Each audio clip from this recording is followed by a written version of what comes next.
One, two, three. My name is Cometk, and I'm casting today with bwinner, a match between SoldieR and Flontier as part of the New Year's Classic, ESOC New Year's Classic, I should say. Round of 32, we're going to have a best of 5 series up ahead of us. And the special rules for this tournament, this best of 5 series, are that it's a mono civilization tournament. So each player can only play one civilization. We have SoldieR. He's going to be playing Germany in the color blue on our first map, which is going to be Mendocino. And we also have Flontier. He's playing in the red color at the south of the map as the Japanese, his locked civilization. So spawning into game 1 here, we're just going to readjust everything with the casting UI and take a look at the bottom here. Yeah, hello. Yeah, this will be an interesting match between these two players. I think Flontier is a bit unknown from most people, but I know him quite well, and I know that he will be doing well in this match, I think. So I'm very excited to see what will happen here. Absolutely. So we have SoldieR occupying the number 13 seed in the tournament. Let me just switch focus over to him. Starting off with a trade post here. He's a player from America. He is usually kind of floating between that PR 35, 36, 37, 38 range. Right now, I think he's like just lost his brigadier status. He's sitting at PR 37 colonel now, but you know, really high up there. Always been kind of a top player, not the best tournament results, but he usually gets to like the top 16, and even still, you know, he's a force to be reckoned with. And of course, he's going to be playing the German civilization in this tournament. That's his long-standing main civilization. bwinner, you going to say something? Yeah, I think he has been here for a very long time. He's a very old school player who has played, I think maybe in every single ESOC tournament. So everyone knows him. And here we can see he's already taking his second XP treasure, because he crack shot a small one, then took his TP, then go back to take the small XP treasure, and took the new one of 80 right now. So his shipment is already on the way from 2 settler wagon, and he already has a lot of XP for the next one, this with the help of the TP as well. And that's great for Germany, I think. Yeah, especially getting that first shipment a little bit earlier than you know, you normally would get it. Normally it would come in around 2 minutes and 10 seconds.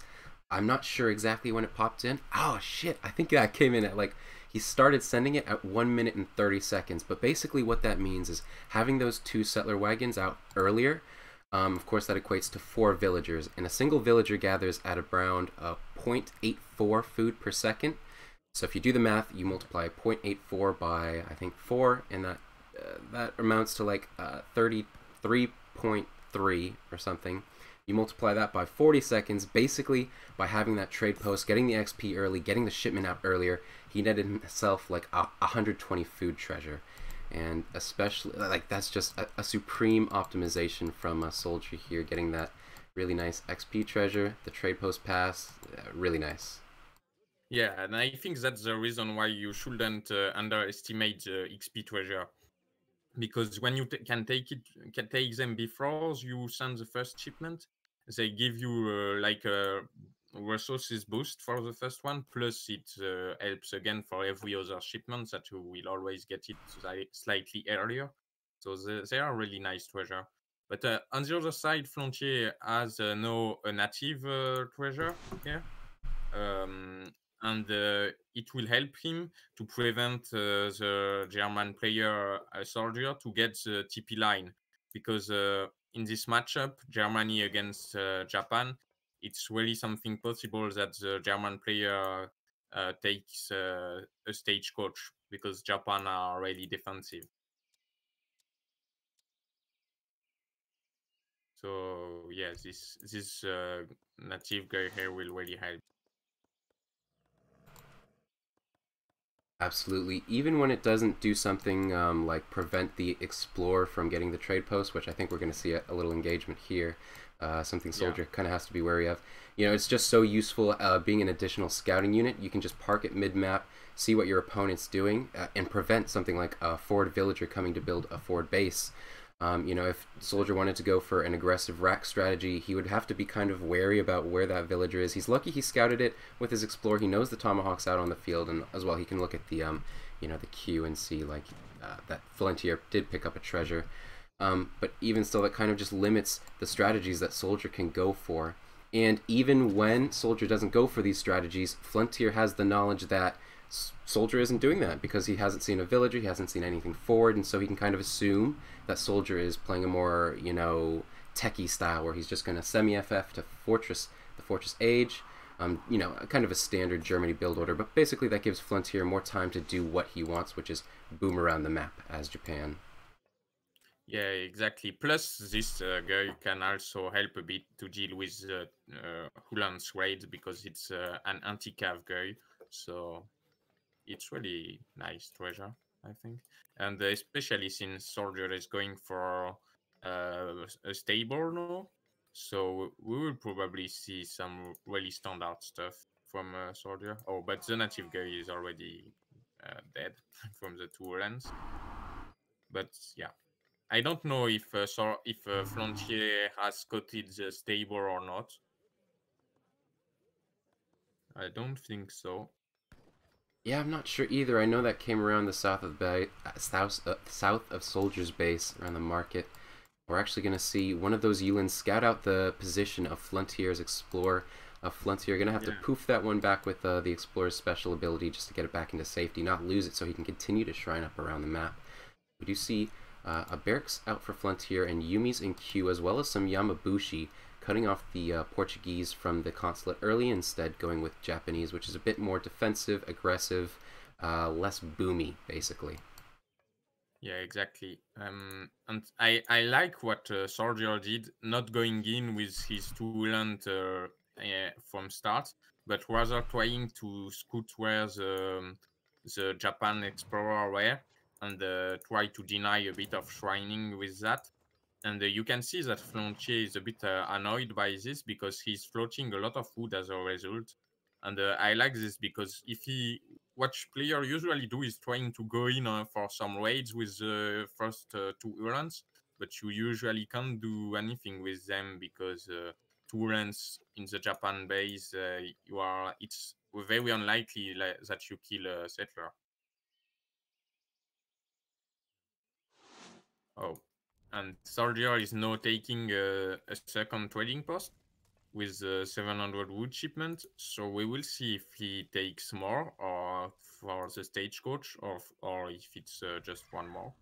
I believe he will take more because he's taking this one especially that is close to Flontier base. So he probably means that he wants to take it in order to deny it for Flontier and then take every other.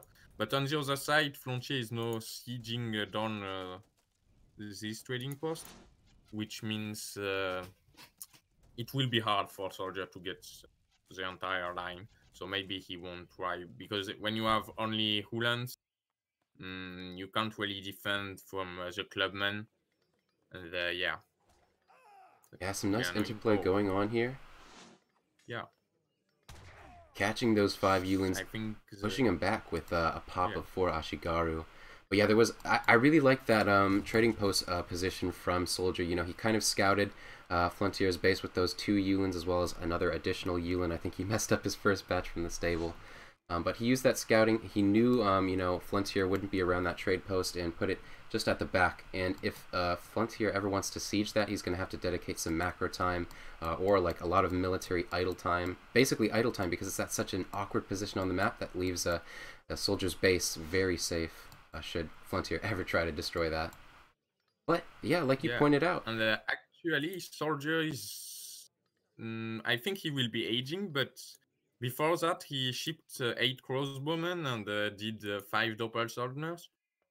So I'm not entirely sure why. I think he wants he can catch this army, and it could be good for Soldier because he can kill everything here if he can catch this. Yeah, SoldieR absolutely still going for a fortress-based agenda. You know, he's distributing, about to go up, but I think with that 8 Expoman shipment, he's just going to try to buy himself some more time and just basically create a stable environment for him to push out an early fortress age. You know, we see Flontier's military mass going back, at least with those Yumis. And we can look at Flontier's, you know, his resource distribution right now, and he's not aging up anytime soon here. He's spending all of his resources in a batch of Naginata. As well, he's out militaried, so even while SoldieR is going up, you know, having spent 2,200 resources to go to the Fortress Age, SoldieR still has more military population and is pushing into Flontier's base, destroying some of those shrines. Flontier on the back foot. I like that he was scouting. I don't know if you noticed it. He was scouting the army of Flontier with his explorer. It prevents him from being caught out of position near Flontier's base. So when he sees the army coming, he can go back like he's doing now, because he doesn't want to lose everything while aging. And now he can wait a bit more, or maybe these crossbowmen are dead.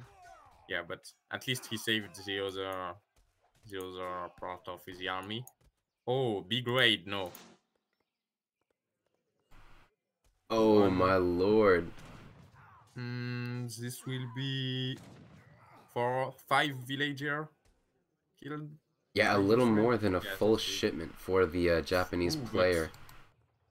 Maybe, oh yeah, we have an engagement now in SoldieR base, but I don't think Flontier will really be able to do damages here, because there was a war wagon shipment popping. Yeah, Flontier has to go back. And this is looking quite good for SoldieR, because Flontier is a bit stuck in H2 now. And yeah, SoldieR will be able to use these strong H3 units. So where wagon are now kiting the Musk, they are very efficient at this because they have more range than normal goons, so they can really hit and run the musketeers. And Flontier will need some Yumis to deal with that. Yeah, I think, you know, Flontier is still committing to this Age 2 agenda of his, not having any plans of going up, just, again, looking by that resource distribution. But even still, like, being an age down, and you can look at the recalculated economic unit population and see that Flontier isn't all that far ahead. He's only at 120 shrine population, about to lose another one, likely. He's just not that far ahead in terms of economy in order to justify this tech disadvantage that he has. And we actually have a donation coming from Interjection. Actually, he just subscribed. Thank you, Interjection. That was very loud in my ear, probably very loud on the stream. I apologize, I can't get the sound settings quite right, so anybody that donates, thank you. You're going to blast everyone's ears. And that might be one reason to donate, but they're among others. Anyway. Yeah, and yeah, I think SoldieR is really playing that very well. But oh yeah, he's now upgrading his Alliance, and he has Cav combat, so his army will be very strong, I think. But I don't know if that's the right composition. I mean, he doesn't have skirms, does he? Military unit. No, he has no skirm at all. So versus all these Ashigerus, I'm not sure that's the best. But we will see. Maybe it works, because Ashigerus are not the best anti-cav Asia. So I don't know. Ashigarus can be pretty good as an anti-cav, but when they're outmassed, you know, even as strong of a unit as they are, they will get torn to pieces. SoldieR does have a lot of cavalry, and there are about 25 Ashigaru here, maybe 30, something like that, as well as the Naginata. I would be hard to tell. Again, like you said, this might just not be the right composition. Of course, SoldieR still does have the opportunity and the time, you know, especially with these 5 Doppelsodners coming down at the south of the base, continuing to put pressure on Flontier, sieging shrines, reducing his economic potential. You know, SoldieR just has all the time in the world, as you're saying. Yeah, I wanted just to say that Flontier will run out of food very soon, and he didn't ship the orchard. So I don't know what he will do now, but he will have some problem for sure because he just shipped the Ashigeru's attack, and he has no food left basically now, so he will have a weak timing, and SoldieR is pushing right now, so it could be very hard for Flontier to hold this. This is really the best time for SoldieR to push. Absolutely. We see SoldieR continuing to commit to, just massing up war wagons. No skirmishers yet, but he might not really need it, just being so far ahead, not only in terms of military, tech, but also in terms of economy. He's basically caught up to Flontier at this point, but there's an engagement going on right now. Naginata's chasing the war wagons. They have a little bit more speed than the war wagons, so they will be able to get into range, but not without losing two and then having just being forced to back off because it wouldn't be cost efficient in order to have these war wagons hit and running his Naginata. Getting into range, killing off one of the war wagons. Plus, the Ashigarus are slower than the cavalry, obviously, so if you run for too long with the Naginata behind the war wagon, you are in the end going to fight with the Naginata as alone against Uhlans plus war wagon, and so you really can't do that, obviously. Yeah, while Ashigarus do have a little bit more speed than your standard infantry unit, they walk at 4.5 speed. He's actually grouped them with the Yumi as well as some other units. Those walk at 4 speed, so the entire group is going to be walking at 4 speed. Very slow. Yeah, that's true. Yeah, that's a mistake, I guess.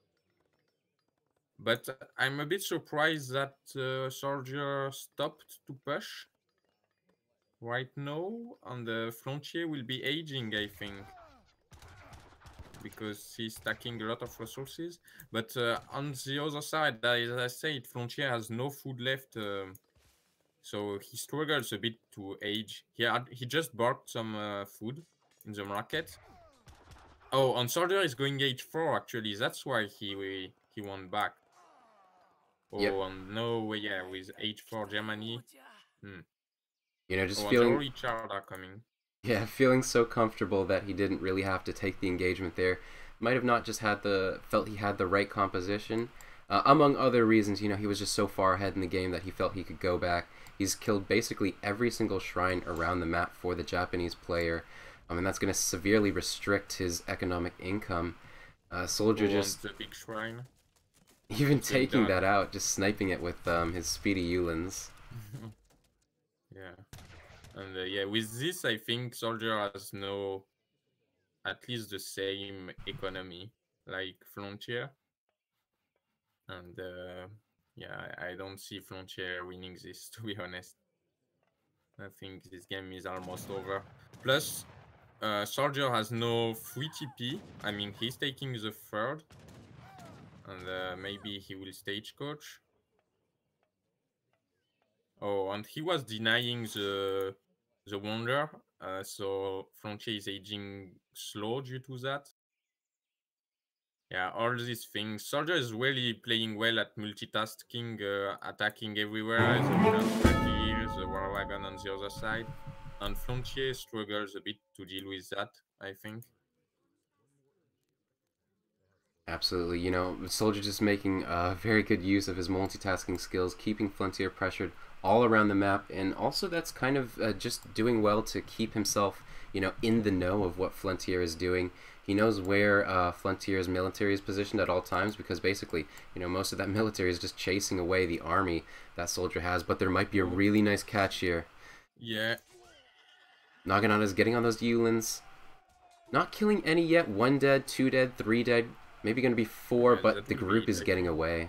And I think SoldieR's completely okay, not really caring about losing 4 Uhlans. It is 600 resources, but at this stage in the game and with SoldieR's lead, it's not going to be a game-breaking loss.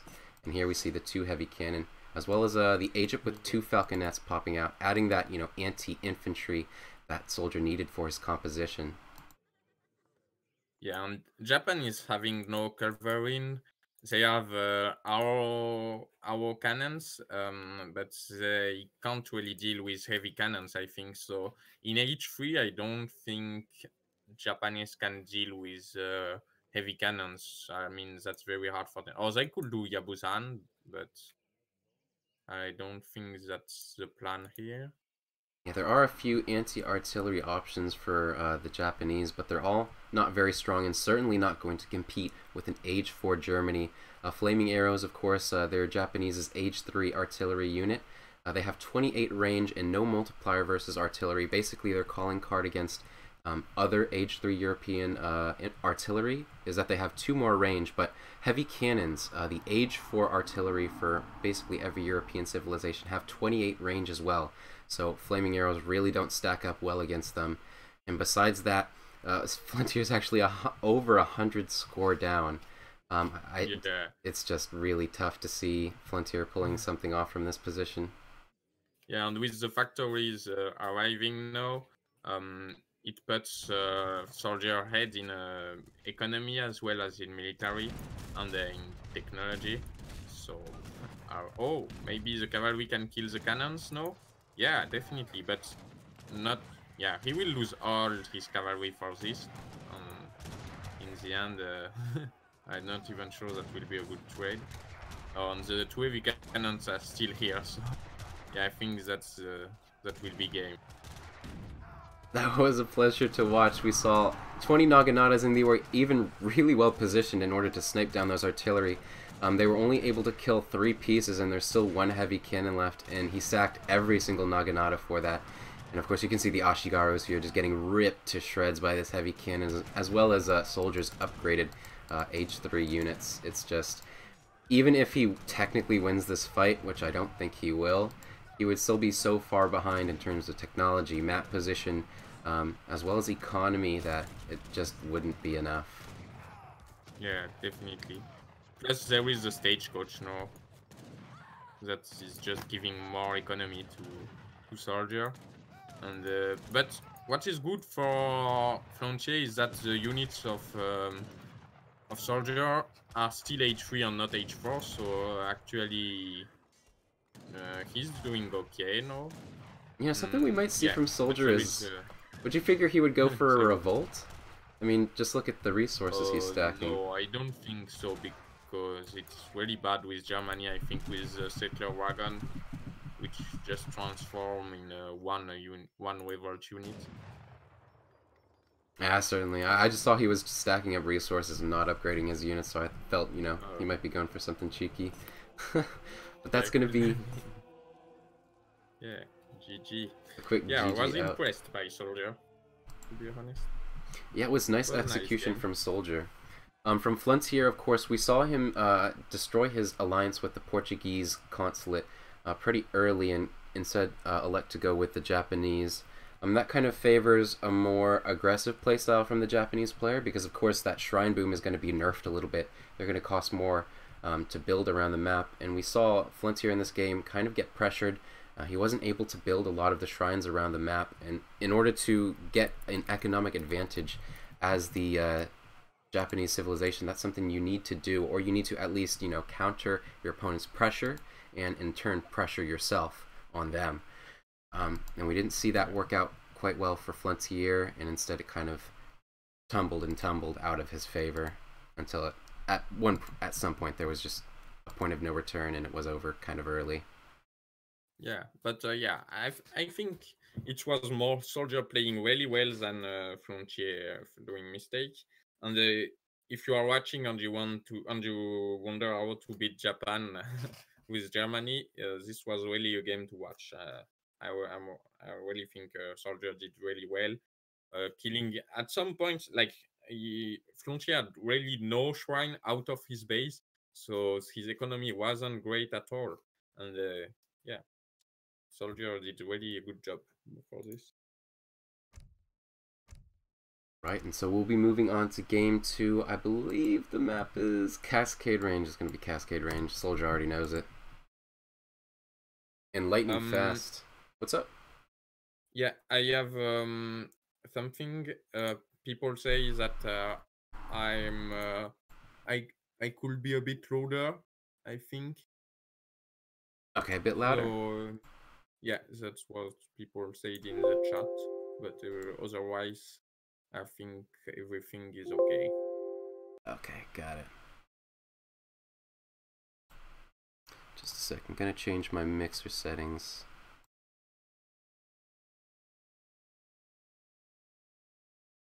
Poor heavies. Poor game. I don't think Flontier are very satisfied with his performance there, but maybe we see something different on Cascade range. Cascade, a little bit economic, even for Japan. You know, you would say like low hunt maps should be good for Japan. It's actually not, because those shrines need hunts in order to be really effective. So even a Japanese player can't really boom that heavily on a map like Cascade range where there are a few hunts. But both players, no TPs. There is a little bit of water, so there is the potential that Flontier sends something like 3 fishing boats in Age 1, or he gets the fishing boats from the Portuguese consulate, or sends 5 fishing boats in Age 2. A lot more economic options for both civilizations now that on EP, docks actually, not docks, but rather fishing boats cost 70 wood rather than 100 wood. Even for Germany, it's actually not that bad to get a few of those. But yeah, I definitely expect a free fishing boat on each side for Flontier. And yeah, I think this small water is really a good thing for him to do that. But as you say, there is really not enough funds to shrine. What is good for Japan is that when there is not many hunts near base, but a lot of hunts in the middle, when there is a big map with a lot of hunts far from base, because then they can shrine in a spot that is hard to kill for the opponent, and the opponent has no food in base, so that's perfect. But here there is neither food in base or nor out of base, so that's bad for both Civ, and in the end it could be fair. absolutely, I'm just gonna look at the resources here. What do you think of them? Just a sec. At least for SoldieR, it does look like he has fewer hunts, or they're just in more awkward of positions. Let me take a look at Flontier as well, just because his resources look well distributed. No, they are about even. It's just there's this really, it's awkward to scout for SoldieR, and he might miss it if he's not careful. Yeah, Actually, but I think it's normal. It's usually here, I think. It's very often that you have some hairs here. So I expect SoldieR to know that there could be a hunt here, and he should be fine to scoot this, I think. yeah, basically SoldieR, his second hunt is going to get shrined by the Japanese player. Yeah. And that's actually going to be really difficult for him. But even if the roles were flipped and SoldieR were on the south side, I think Flontier would be able to shrine that hunt regardless. So it's okay. It's just, you know, I think SoldieR's going to be the one to play aggressive on this map anyway. So the hunts don't matter as much. But we also have to kind of keep in mind that Flontier may be going for something aggressive as well. We saw he didn't build a consulate. Yeah. He just went straight for a single shrine with his starting age wood. I think that was 200 wood start. Already. Ah, it was a 300 wood start actually. And yeah, even with that 175 wood, not going with the consulate. Instead, he's going to go for a more aggressive build order and age up much sooner than he would if he went for something like the Toshogu Shrine. But I'm very surprised that he didn't build a second shrine with his wood. Or is he doing it? Yeah, he's doing it now. A little bit late. But he could do that earlier. I don't really know why he waited. But okay. Doesn't matter that much, I guess. You know, speaking of Flontier, we actually didn't introduce him in the last game, so I figure I'll go over a little bit of his demographics. He's actually, of course, SoldieR was seed number 13. This is the round 1 of the tournament, so Flontier is occupying seed number 20. He's a player from France, and around that lieutenant colonel level. He was inactive kind of earlier in the season. He didn't actually participate in the Autumn Championship, but he did take place in the Second Chance tournament, and in that he got to the round of 8 quarterfinals before he was taken out by I Am Turk, somebody who is the eventual winner of the tournament. So, you know, even still, he played really well in that tournament, and only lost to... He won versus Jerry Muno, I think, in the Second Chance, which is a very strong victory because Jerry Muno is a quite strong player. Absolutely, you know, Jerry Muno being another lieutenant colonel, but the lieutenant colonel is a step below colonel, which is closer to SoldieR's rank. And we did see SoldieR take game 1 pretty convincingly, so I'm excited to see Flontier maybe pull an upset and at least score 1 game off of SoldieR, if not the entire series. Yeah, definitely. I know Flontier very well because he's a French player and I play a lot with him. So I expect him to win some games, yeah. And yeah, we can see, you know, the Tory Gate for Flontier. So I Ooh. don't know what he will be. Yeah, so we see SoldieR actually scout the Tory Gate as well, so he knows Flontier is going for a more aggressive build order, but we're also going to see a forward outpost from the German player, which signifies one Oh, thing, an Tower outpost Rush. rush. Yeah, Tower Rush, the classic thing. So this will be a very unstandard game, which was to be expected on this map, I think, because it's an unstandard map. So the Tory Gate, for people who don't know, it gives a military building, a samurai, and then gives time 1.5 XP for everything you kill, I think. I Is think that right? it's also for everything you build, if I'm not mistaken. I think that is the Yeah. case. Yeah, I'm not entirely sure, but you might be right. Either way, that's a huge experience bonus, and it really speeds up your shipment progression. Oh, and we have the very aggressive 8 balls and 2 Hulans here. It's very, But very difficult for Flontier to counter that composition. You know, if he were to send a military shipment of his own, like 5 Yumi, that's kind of at risk by these steep. 2 Yulins. But with the samurai and the 2 explorers, if he can pop a batch of units, he's probably fine. Yeah, absolutely. Getting a little bit more time. He's going to get in a second batch before SoldieR's going to really choose to push out.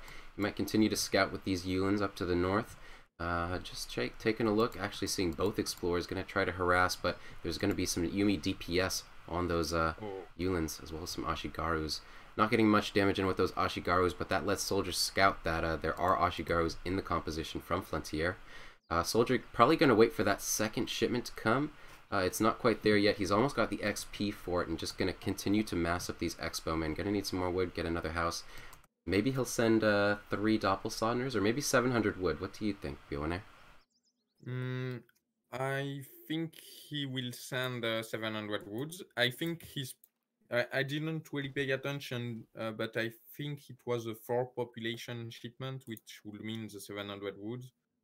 Because yeah, he could send the Doppelsonders, but that will be really all in, and I'm not sure it will work in the Japanese base. But we will figure out soon, because if it's 3 drops and Flontier is pushing, it could work very well. But Flontier is going back. Okay, so this is the wood crates. We can see that now. I think it's very useful if he wants to mass more units. Maybe make another military building could be good here. Absolutely. He could build a stable and then send the 700 coin as his next shipment. That would take a long time to get, you know, just Germany on this no TP map not being able to have a lot of avenues by which to get experience points other than just killing your opponent, which your opponent won't let you do. Yeah. And Flontier is trying to enshrine this hunt because he will need it soon, especially since he didn't hear the other one. Maybe he was right, he didn't scoot it, I don't know. Yeah, he didn't scoot it. None of the players have scooted this hunt. So that will be annoying for SoldieR. Yeah, he's probably wondering where his hunts are, and the truth of the matter is that it's just tucked at the very back of his base, just barely escaping the line of sight. It's really, really unfortunate, but it wasn't an unfair spawn, you know. Everything spawned as it should. Each player had equal resources. It's just a little bit of bad luck, but at the end of the day, you could correct for this by just, you know, scouting every nook and cranny of the map, especially having those Yulins. You know, SoldieR, a player who's really good at scouting with those Yulins. Just a little bit of bad luck. But even Yeah, it's still, unlucky because he has scooted almost everywhere but here. So yeah, really unlucky. But this is also something you need to expect on this map, because this is quite usual that there is ants that are hard to scoot in the back of your base in this map. So he should really take a look. But maybe I don't know how used is SoldieR to this map. Maybe he doesn't know it that much. I'm not sure. both That players could explain progressing it. pretty slowly with this game. I mean, it is only the 9-minute mark, so not really a timing for either players besides maybe the German one, but not choosing to play aggressive from SoldieR. And that's not gonna really play in his favor, because if we look at the recalculated economic unit population, that is pretty in the favor of Flontier. He's got like a 33% lead or something like that, having 36 to 28 villagers of SoldieR. You know, he is quite ahead in terms of economy. He is behind in terms of military right now. Let's see the units in queue for both players. But I think SoldieR will have a strong timing with the next shipment coming, which I expect to be this time the 3 Doppelsoldiers, because as you said, he shipped 700 golds, and he was sieging Shrine at the same time. So it provided him a lot of XP from the units he trains, plus the Shrine he kills. And then you have 2 shipments that are quite close to each other, and we will see soon what he ships. There we go. It was a 10 population shipment, so it is probably the 3 Doppelsoldiers, and when it arrives, it will be a big population spike for SoldieR. And I think this could be hard for Japan to hold, because as you said, the military population is there is a big gap between these two players in terms of military population. Absolutely. So we will see. That will be probably what decides the game, how hard can SoldieR push with this timing, or the explorer is being shut down by this crossbowman before the shrine is built. Oh my lord! That was actually 3 settler wagons and not 3 Doppelsoldiers. Oh, okay, so... That is a big surprise, and I guess that was kind of alluded to by SoldieR's unit positioning. It wasn't very aggressive unit positioning, going to this awkward, you know, tucked in the back corner of the map, rather than Flontier's base. But oh my lord, he could get caught very dangerously out of position if he's caught by these Naganatas. But those Naganatas kind of just parring with those Yulins, not wanting to engage because they aren't as good. You know, Naganatas aren't as good against other cavalry as Hussars are. They have fewer hit points and fewer attack, but they do get some multipliers against infantry, which kind of makes up for that, but not against other cavalry. But instead, Flontier just taking his time. That's kind of what you should do as Japan, as you get as you scale better with your upgrades. We see the daimyo now coming in for Flontier. That's going to boost all of his units' attack as long as that daimyo is in the range of those units. Yeah. Still, I think that's a close game, because Japan late game is obviously strong, but if you look at the economic populations, there is not that much of a difference between these two players. So, and yeah, Flontier struggles a bit to build his shrines. Okay, Flontier is trying to... Oh, that's very smart. He saw that all the Hulans were out of positions, and then he decided to go in with his cav, and he's catching a lot of crossbowmen, and that's a very big engagement here. That's very good for Flontier.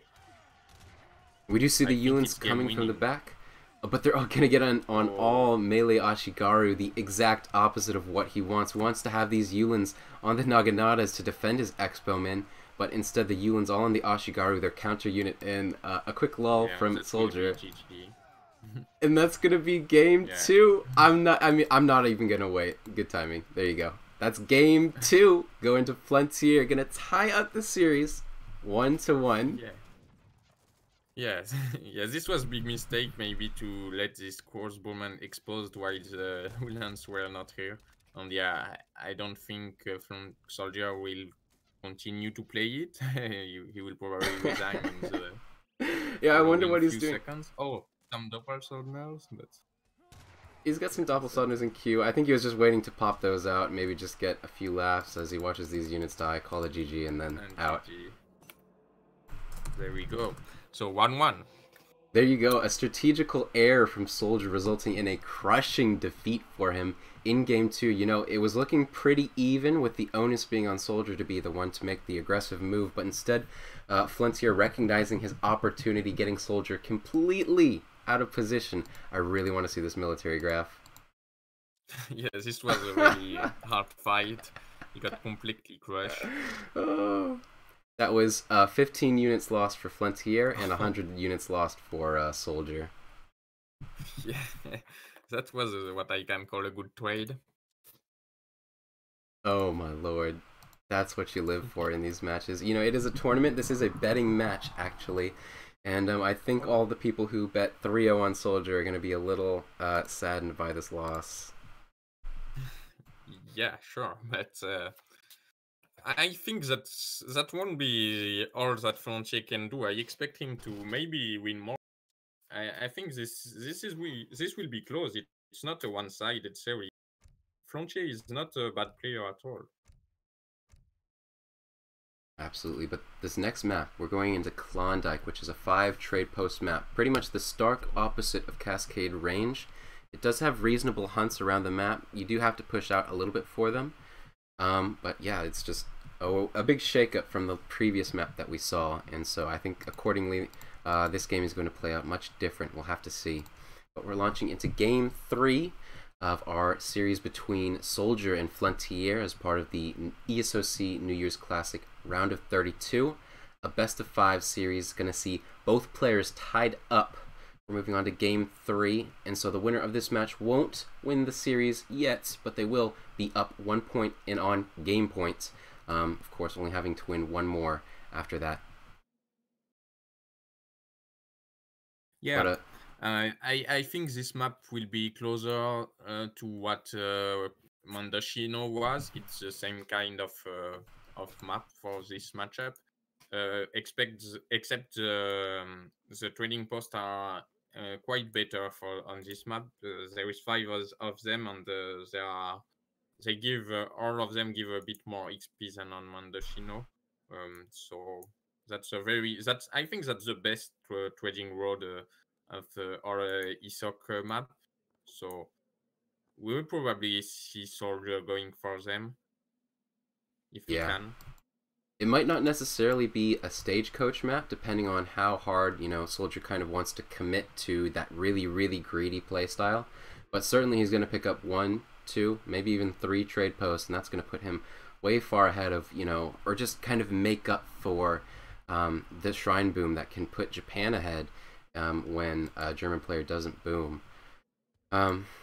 Even if he doesn't set that to resources or get stagecoach, that economic bonus he effectively gets from the experience points, streamlining that shipment progression, basically having more shipments out, that's a resource value. That's a tangible resource value because every shipment, a colonial age shipment like 700 wood, that's directly 700 wood. A third age shipment like 9 Yulins, that's something like 1,300 resources.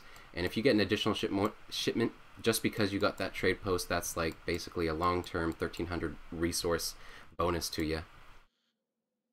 Yeah, exactly. And there's something we didn't mention for the previous map, and is also true here, is that the treasure here are only small ones, and that's good for Japan because they have 2 explorers, and you can split them and take twice as many treasure as Germany with one explorer. And that Absolutely. was also true for Cascade range, I think. Mm-hmm.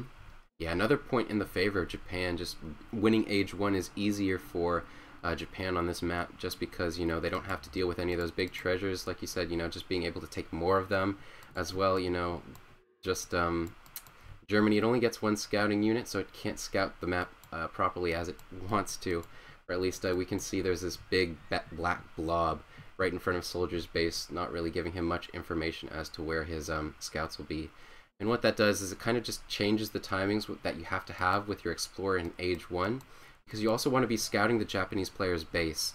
I wouldn't expect an aggressive build order from Flontier, and in fact we know as the observers that he won't be going for that this game. But SoldieR still has to be kind of wary about what Flontier will do, especially with the explorer positions of the Japanese player around the map, especially because he's going to want to use those first 2 Yulins, like we saw in Game 1, to harass those explorers. Exactly. And something I would like to mention is that SoldieR just got Gangso, or how do we call that? The wood upgrade for the villager in the market. He got that very early, so I think he will be chopping a lot of wood for trading posts. I think he might have even got that before he queued up to age. That's very curious. I Yeah, figure he did. I think he might have had a little bit of idle time in between that last villager popping up to 17 villager population. He might have had a bit of idle time before going up to the colonial age, but I'm not entirely sure. Either way, like you pointed out, getting gang saw really early, that's going to improve his wood gather rate a little bit. Not too much, but still not a negligible bonus, I'd say. Yeah, that's still not bad because right now it's working like if he had maybe 2 settlers more in wood, and that's really good. So this upgrade is not very expensive, and it pays off quite fast when you are chopping a lot of wood like this. So this was probably a good idea if it didn't delay his age up from more than a few seconds, I would say, and I don't think it did.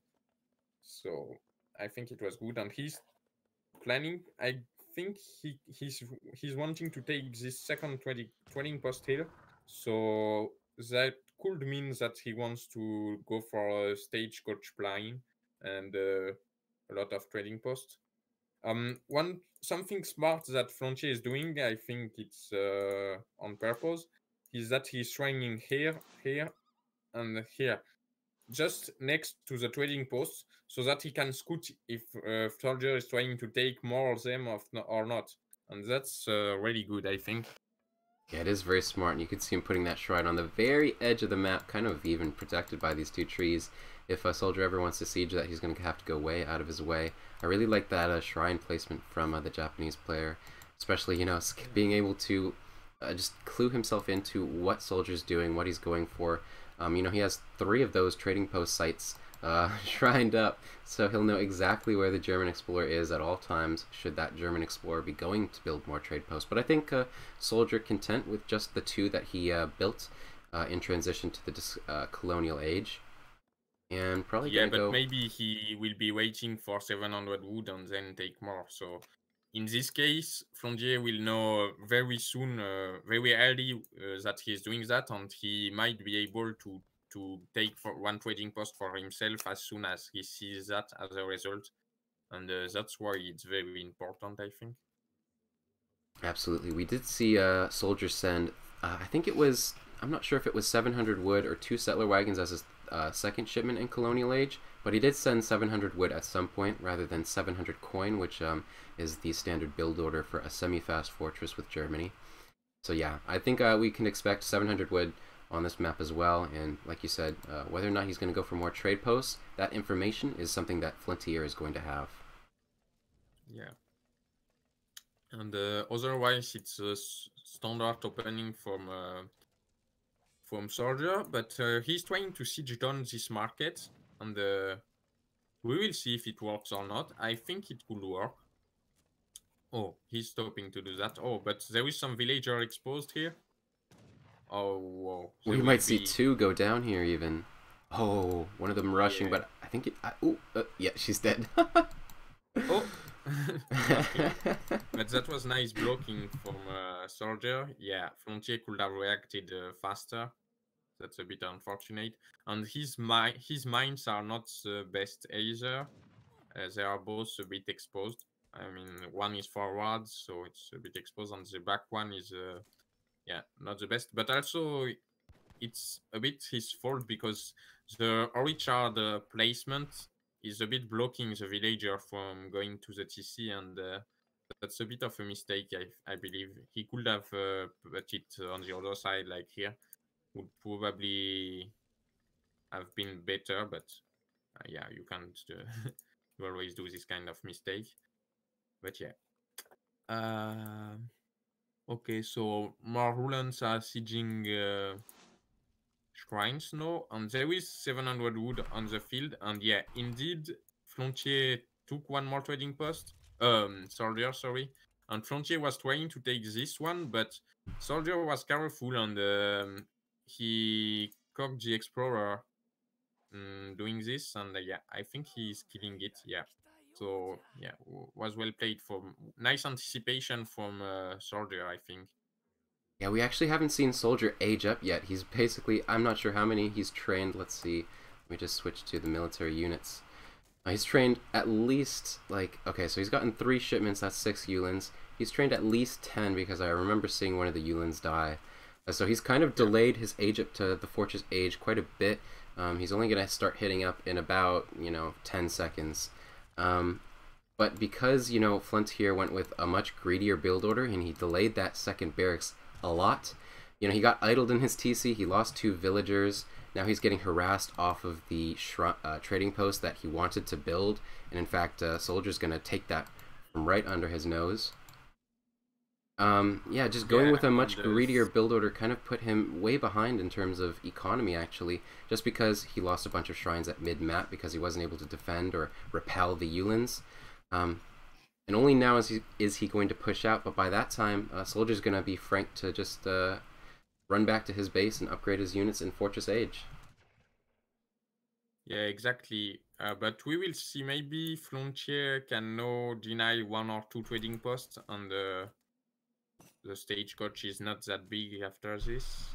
So there is still no stagecoach actually. So we will see. Yeah, Flontier is trying to kill 1 trading post now because he probably expects the stagecoach soon. Or killing a few Uhlans here and saving the 2 shrine Flontier. It's good for him. But no SoldieR is Fortress. I think it wasn't that late actually. It's quite standard to go for 700 woods before the 700 coin and just train 10 Uhlans. This is really something people do very often in this match. And that was good. Oh, Flontier is going for a big war. Oh yeah, we do see the wall coming up for Flontier.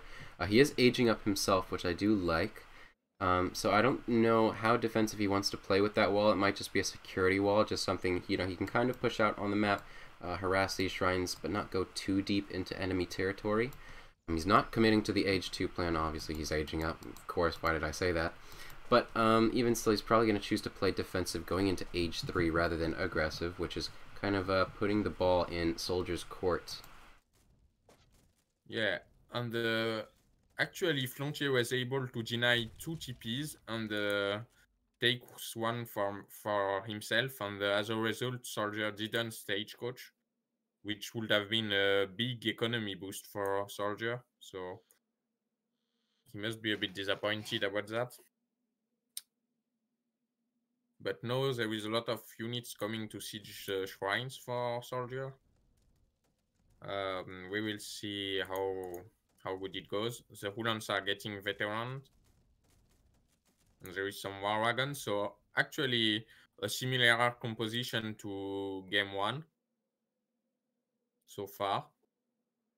Absolutely. Just staying with that war wagon production, keeping his army completely mobile, not going for any skirmishers here. We do see Flontier up, but I think SoldieR even has another shipment on the way. He's already sent 9 Yulins and 3 war wagons, but there's something else coming. Not quite sure what it is, but we'll see soon. Or at least I think there is. I think there should be one coming, but who knows, maybe I'm wrong. Either way, SoldieR making a headway towards Flontier's base. Gonna poke with these war wagons. Oh, I didn't see the units, but he is gonna just siege the wall a little bit. On EP, walls are nerfed. They have 1,500 hit points instead of 3,000, which makes them much flimsier than as they previously were. Gonna lose a villager. Where did she come from? But yeah, a lot of infantry for Flontier, so it's good for him to defend behind the wall, because when there is a lot of Uhlans, it's a bit hard for SoldieR to pass it. And yeah, it prevents SoldieR to really push here. But still, SoldieR has twice the military population, so Flontier needs to be careful behind this wall. Absolutely. He needs to wait. The time is still playing for Japan, I think, because Japan has a better eco. But on the other side, SoldieR is sieging all the shrines now, so Flontier is using his extra resources to rebuild the shrines, and in a not so good spot it will be probably, and this is not very good for Flontier. Yeah, certainly. You will see. While he And is ahead, also, go ahead. yeah, go ahead. So while he is ahead in terms of economy, that's mostly inflated by him just rebuilding these shrines, but that's like a constant flow out of wood from his coffers, having to spend all of that wood he just built in terms of getting that economic advantage and then just losing it. It kind of puts him at basically at parity with SoldieR at this point. I think Soldier's destroyed at least 20 shrines so far in this game. And we do see one scout Yulin. That's a very nice play, and it's even going to start harassing that explorer. Yeah, because look, there is no more gold for Flontier, and he could really try to go here, but maybe he won't because he knows what Yulans know. But anyway, Flontier needs to make something for his gold. He can use a bit the shrines to left. Well, he still has like yeah, he still have a bit of it, but only like 2k or something. Yeah, a bit more than 2k food and no gold. So Flontier will have to make something. Plus, he lost the 2 trading posts he had now, and the SoldieR is taking them back. And now I believe SoldieR will use the stagecoach because he has a very big TP advantage. Yeah, he has map control as well, which is kind of the deciding factor for whether or not you want to go for a stagecoach. Yeah, and it will be a big economic advantage for SoldieR if he can make this stagecoach.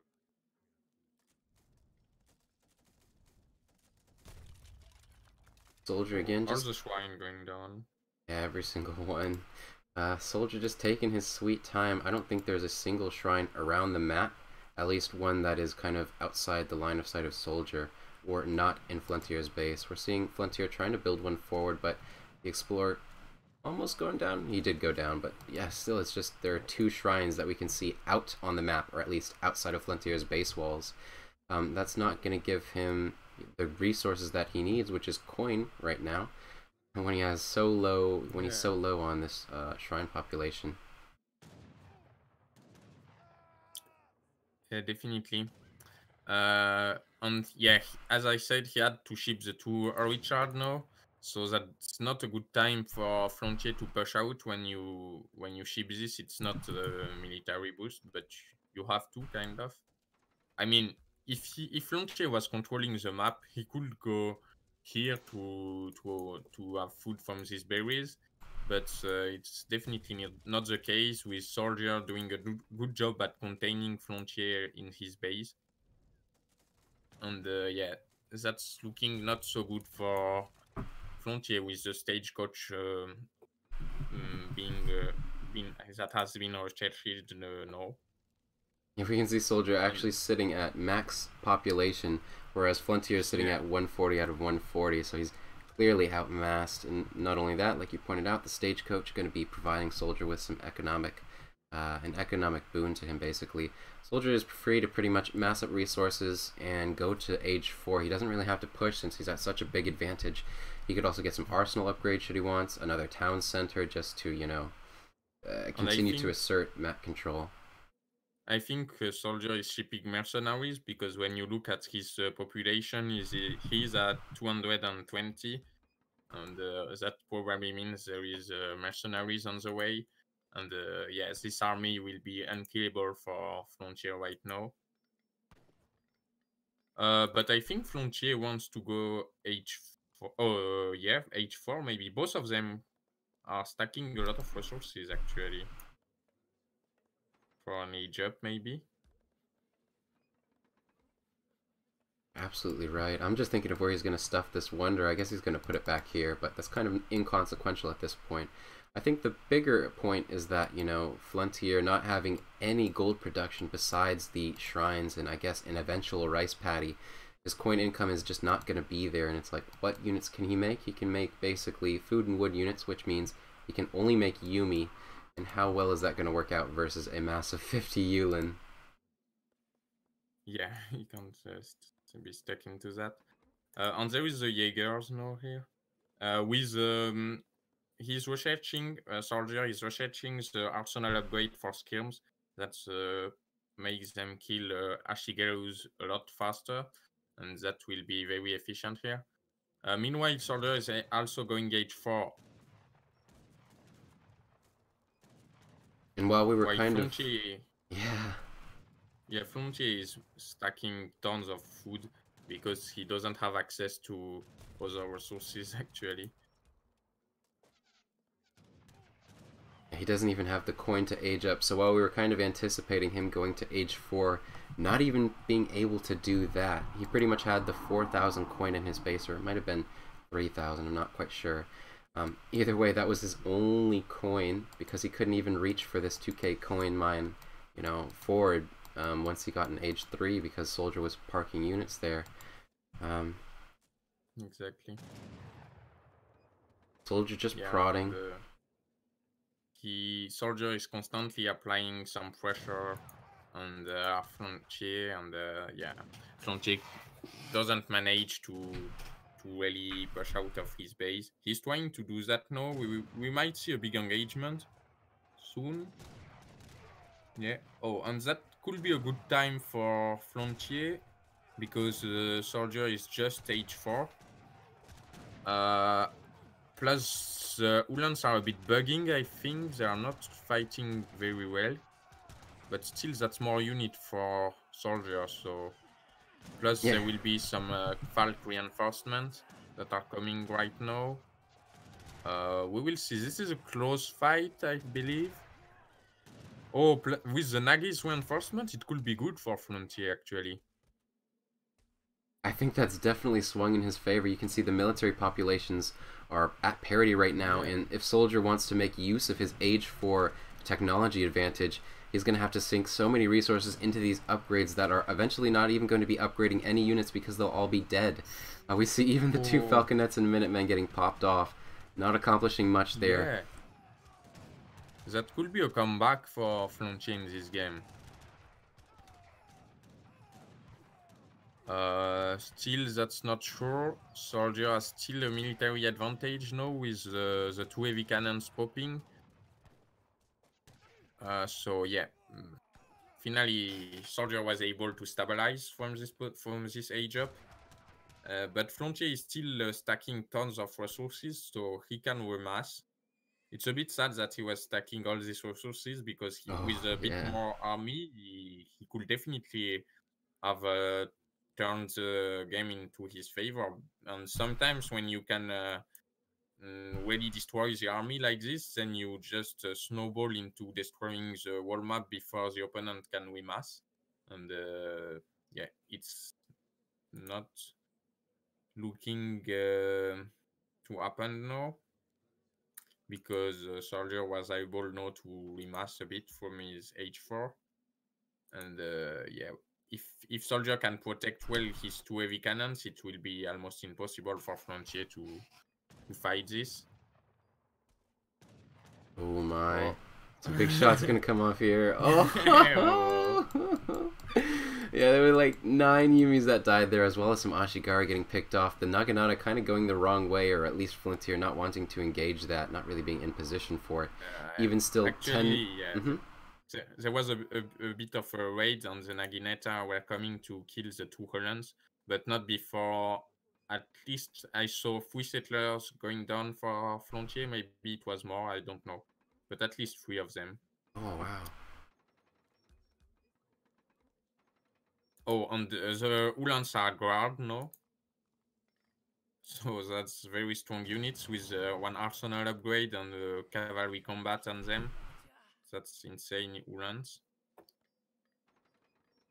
Plus, potentially, SoldieR has still the H4 Uhlans card that gives 25% on attack and HP.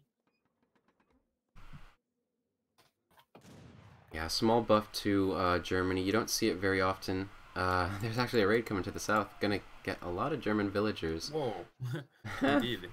But even then, SoldieR's actually still ahead in terms of recalculated economic. Plus, he's got these trade posts, and there's a raid going up north for SoldieR. Yeah. And I don't know if SoldieR knows about these settlers. I don't think so.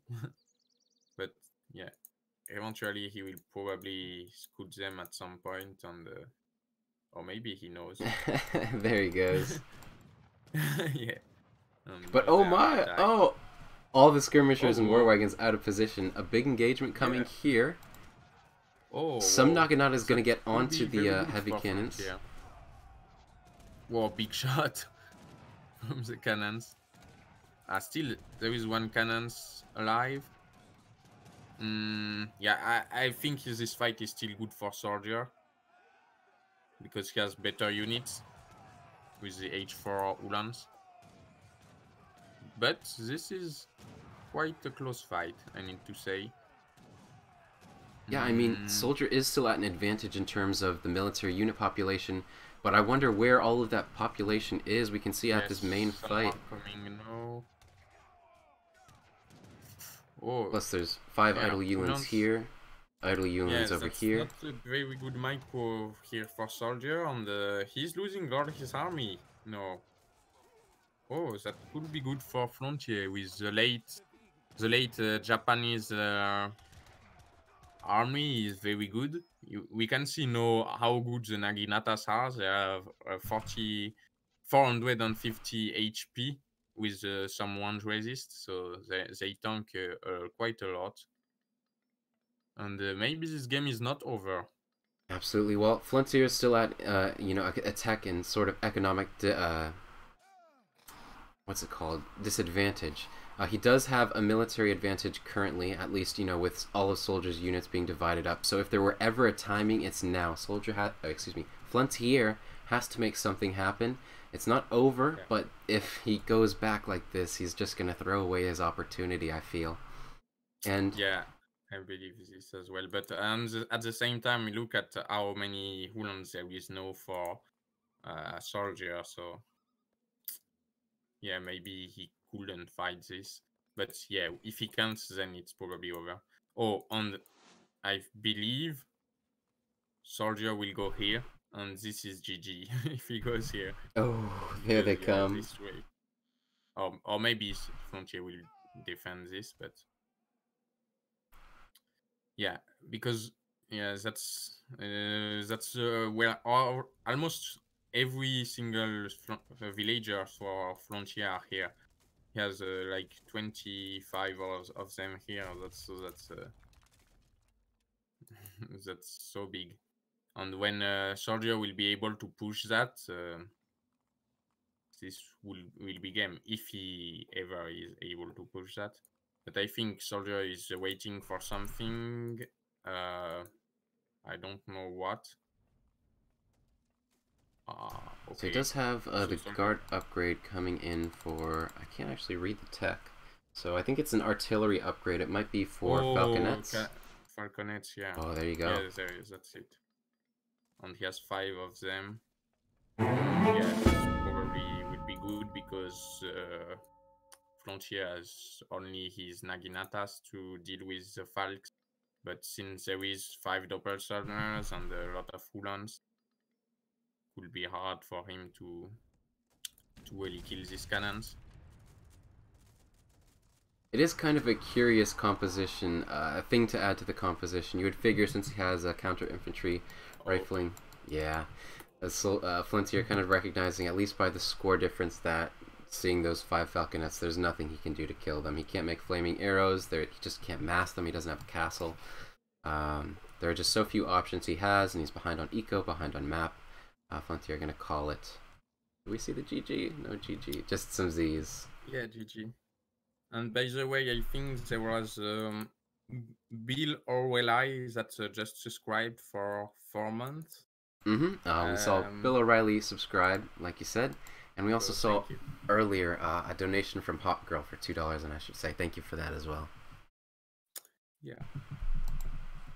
And yeah, this was a nice game. At some point, I thought that Flontier would be able to maybe come back, but it didn't happen. But he was close to this. SoldieR did really a good job at containing Flontier into his base, and that was nice. Absolutely. I do think there was an opportunity, kind of an opportunity for Flontier at the end there. He did choose to go back eventually, but I feel that was kind of a mistake because At least going back in that position, you're going to lose anyway, so you may as well just take the risk. Even if you lose from that point, if you, just walk straight into his base and harass every villager you can, maybe you have a shot at winning if you execute it well and you get a little bit lucky. But going back, you're never going to give yourself that opportunity, and you're just going to waste it while your opponent has the tech advantage, the economic advantage, map control. Yeah. Yeah, I agree. It was the only way he has a chance to win. But yeah, no. So the next map is Hudson Bay, I think, and this is not the same trading road, but it's still a good stagecoach map. But yeah, I think it's a bit better for Japan because there is some water when you can where you can ship the fishing boats eventually. There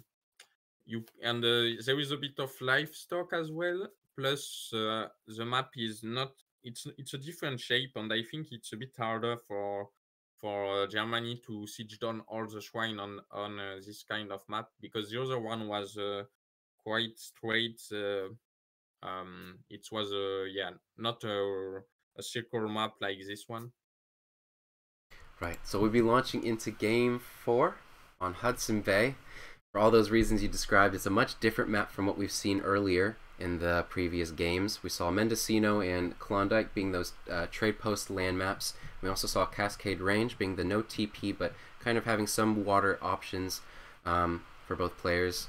Hudson Bay is going to be a trade post map, which kind of favors Germany, but it's also got some water. It's a high eco map, so that's also good for both players. Yeah. The water, of course, favors the Japanese player having those 3 fishing boat shipments.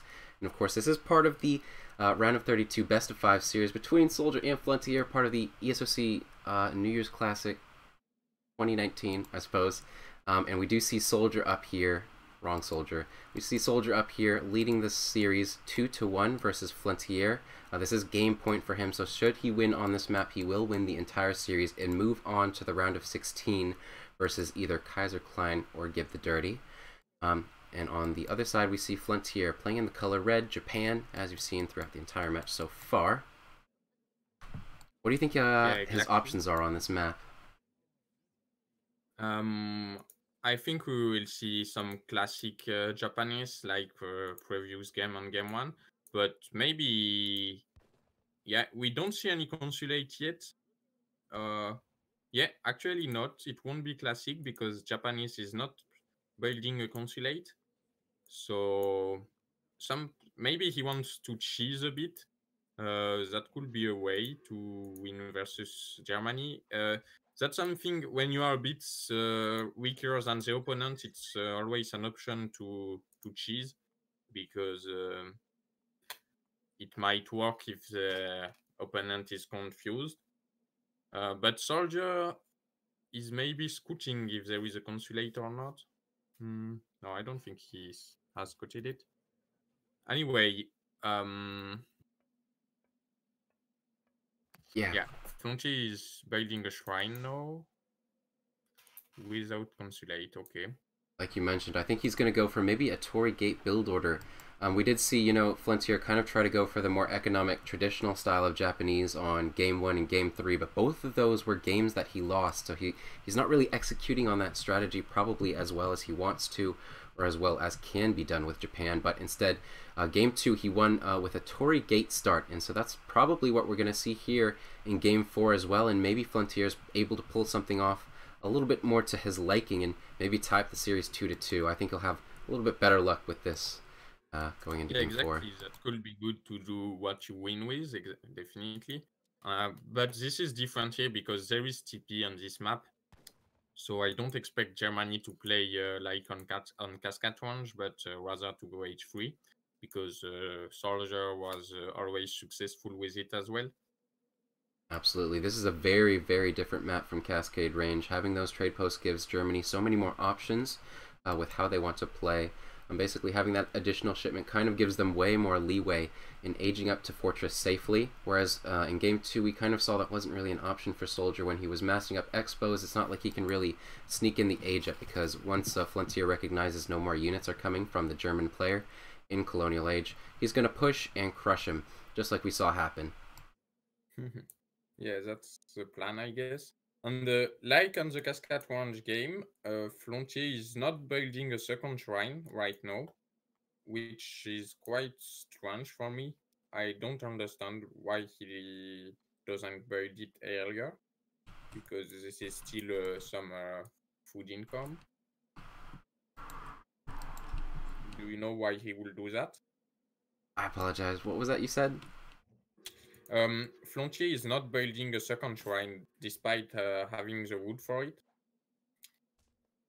So I was wondering why he would do that. Do you have an idea? No, I don't. He might be saving up for the consulate right now and choosing to get that a little bit late, but no, he's actually going to build a shrine in his base for reasons neither of us can really understand. If he didn't build that shrine in his base, he would actually be able to straight up, you know... Oh, actually, he's going with the Torii Gate, so it's not as nonsensical as I thought. No, it's not the Torii Gate. Yeah, oh, it's not? Oh, never mind. It is a Torii Gate, sorry. Yeah. Normally, the Toshogu Shrine would, of course, attract all of those hunts that are in base, but since it's not the Toshogu Shrine, it makes sense to just have these shrines safe in base, and attracting these hunts that are safe, you know. No reason not to. Okay, yeah. That's true. Meanwhile, we see a settler wagon coming forward for SoldieR, so actually, maybe he will do the same like in Cascade Range. I'd be surprised to see another outpost rush, especially with that outpost going to be coming so late. But it might just be a barrack start, kind of forward, going to put on some pressure, you know, maybe build some shrines to start with, and not shrines, but build some pikes to siege the shrines of the Japanese player to start with. Then maybe he'll send 8 expo and go for a timing push, or like, you know, he'll start 2 settler wagons, maybe 700 wood, 8 expo, something like that. Yeah, exactly. You are right. But there is this samurai trying to come and kill the settler wagon, maybe, or to siege the barrack. I'm not sure. Yeah, he will target the settler wagon. Oh, that's very good. The soldier didn't react, so he might get this, and that's big. That is really big. That's 2 villagers right there, and especially with these Japanese explorers also kind of giving the but they are late. Now I expect both of those Japanese monks to poof back to base.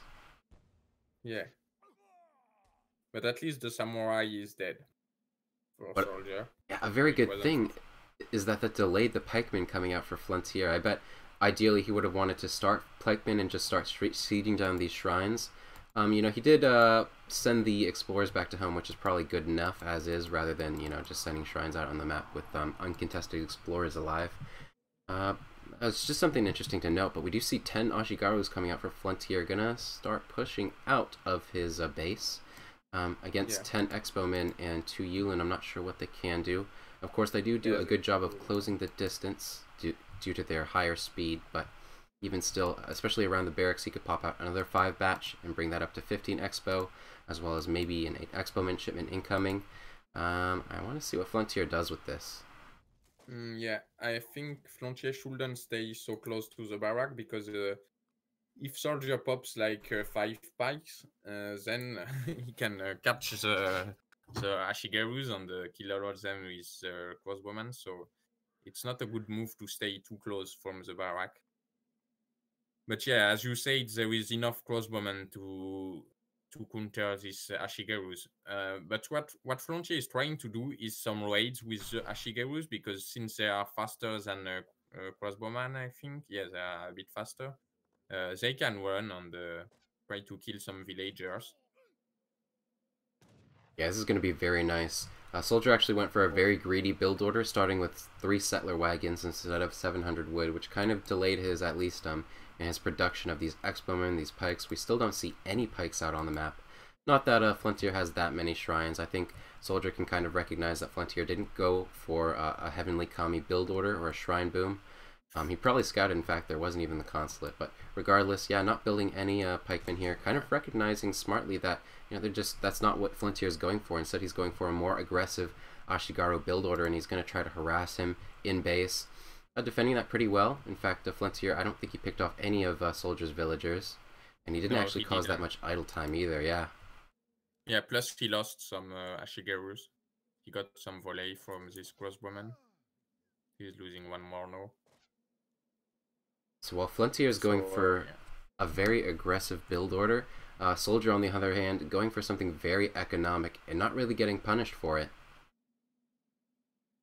Yeah, so that's not looking great for Flontier. But still, Japan has still a more economic population, so maybe he can do something with it. We will see soon. While SoldieR has more military population despite going greedy.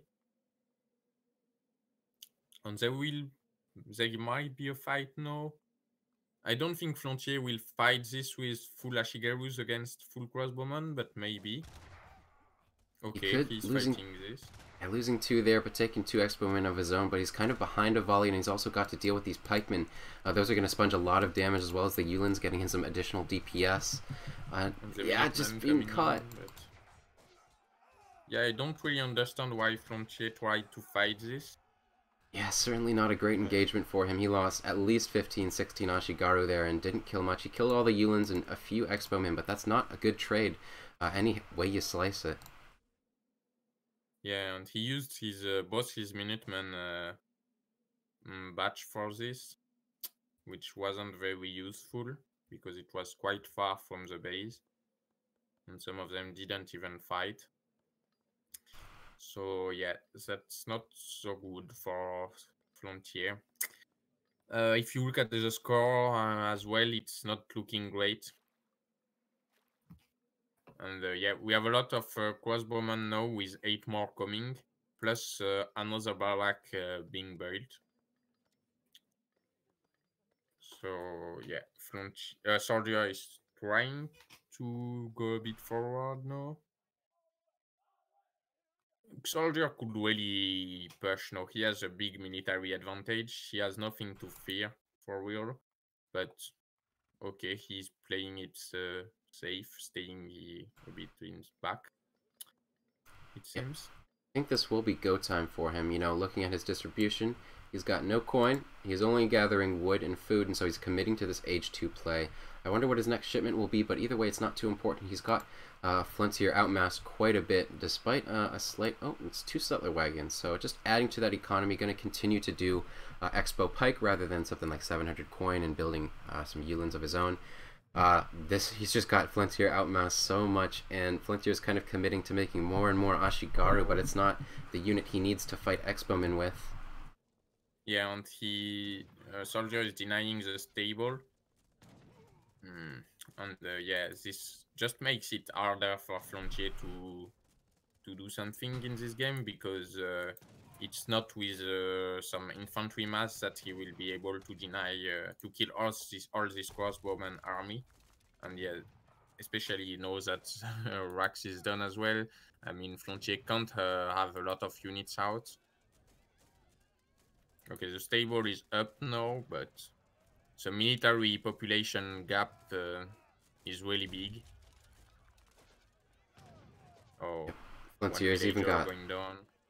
A lot of fills penned up in the TC, losing his market, not going to be able to trade in order to fix his resource distribution. He did get the stable up, but I think he lost that barracks, am I not mistaken? Yeah, he did lose the barracks, he lost the market.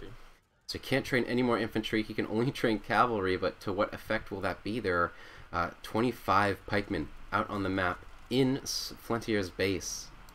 A soldier... Yeah, plus Flontier is popped, actually. SoldieR pulling back a little bit. There is 2 stables for Flontier, actually, but not enough shrines to do anything. Yeah, I really don't see Flontier coming back into this game. Yeah, even with the 2 stables, you have to look at his coin count as well. He's only got 300 Yeah. coin on that back mine, and then where is he going to go? Even his north mine is under pressure. He has nowhere else to go. The forward mine, there's just nothing. He could go to the whales, and he is doing that now. Oh, he's actually on the salmon, but he could task those 3 fishing boats to whales. But even then, that's only like a 3 villager equivalent, and that's not going to provide you the unit production you need in order to come back in this game. Yeah, exactly. Plus, actually, the economic population is now in favor of soldiers slightly, or now it's the same. So it means that Japan won't really be able to come back in military population, not before a long time at least. And I don't think soldier will give this time to Flontier. Absolutely. Well, we did see a strategic mistake from SoldieR in Game 2, which led to a loss in a similar situation where it was H2 Germany versus H2 Japan. I just don't see that happening again for a SoldieR, considering almost all of the shrines out on the map are destroyed. There's basically nothing for SoldieR to harass without his full military force. And we do see Daimyo Mototada come out for the Japanese player, but you can just think, look at this. Oh, SoldieR's even aging up. He's got a military advantage, he's got an economic advantage, going to have a tech advantage, he's going to have a map control advantage, map presence. It's just... And also an infrastructure advantage because Flontier is very hardly pop. He, he has really no shrine anymore. And I think he wanted to try, Flontier wanted to try massing some cav, and then maybe he could get a lucky trade like... if SoldieR does the same mistake like in game 2, he could get a good trade with that, but he was only able to mass 7 Naginatas, and even if the crossbowmen are alone, 7 Naginatas is really not enough to do something, and there is no tons of pikemen, so yeah. And SoldieR is upgrading his crossbowmen and his pikemen now. I think he will kill this Naginatas now, maybe. Yeah. Oh, the big catch with those Yulins. I don't know if it's enough for the pikemen to catch up, but even then, there are so many pikemen, I don't think he really cares, even if those Ashigaru are killing a few of them. He's going to go back. Not a bad play. He doesn't have to go balls to the walls aggression right now, especially when he has... I mean, I don't really see a way back into Flontier for it, no matter what he does. But, you know, may as well play safe. Just do the right thing from SoldieR's perspective. Yeah, exactly. And SoldieR is going to push slowly now with all his army. Yeah, and I don't see any ways Flontier kills this big army. Or on the big raid, no, on the top. Yeah, this is going to get on so many villages up there. It doesn't really even matter how many die. What's more important is how Flontier fights at the bottom. Maybe if he's able to get a crushing victory and kill all of those units there and maybe push out into SoldieR's base and finish it off from that point, he would be able to win the match. But even still, you just see all the pikemen attacking the Ashigaru, and it's like, what can the Ashigaru do? And then, oh, the Hulins might have even killed a cherry orchard there, but yeah, it's just... Oh, yeah, it's GG. The cherry orchard is dead now, and Flontier gave up. GG. And that'll be the big GG. SoldieR. Absolutely. And that's 3-1. The series is over. This was nicely played from SoldieR, I believe.